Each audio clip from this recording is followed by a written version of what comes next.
Δηλαδή εκεί πάει παραλία. Πρέπει να γυστούξει πριν, να περάσει την πλαστοκέρ και να βγει πάνω. Δηλαδή κατεβαίνει πολύ κάτω και στρέφει, δηλαδή κάνει 4 μέτρα παραπάνω. Εδώ εκεί. Εδώ θέλει πολύ κέντρο. Κέντρο και κλείσιμο. Κλείσιμο, μετά δεξιά όλο και κλείσιμο εκεί πάει απ' έξω. Κλείσιμο εκεί και να σε βγάλει εκεί μετά. Ναι. Και εδώ πέρα τώρα στη μεγάλη κατάσταση μεσό. Μεγάλη κατάσταση.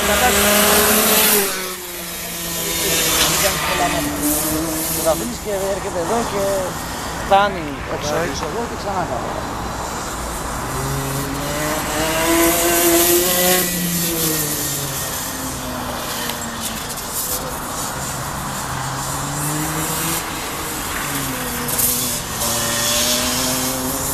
Μόλις αλλάξει τις γραμμές του, αμέσως μόνο από γραμμές.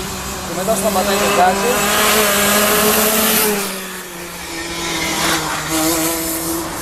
Κάτι γαμάει, λέμε. Πολύ ωραίο πράσινο. Πάρα πολύ ωραίο.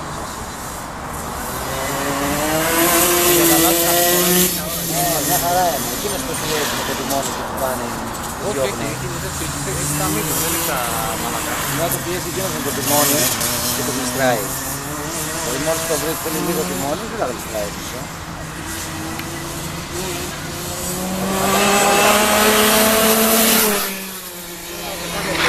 Όταν το φτάσει στην 6 είναι όλο τέρμα. Αυτός πατάει, αφήνει, ξαναπατάει, ξαναφύγει, ξαναπατάει. Δεν γίνεται έτσι.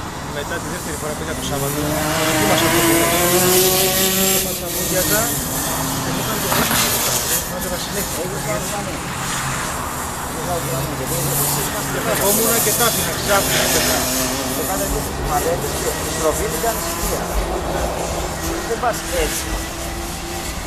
Δεν πας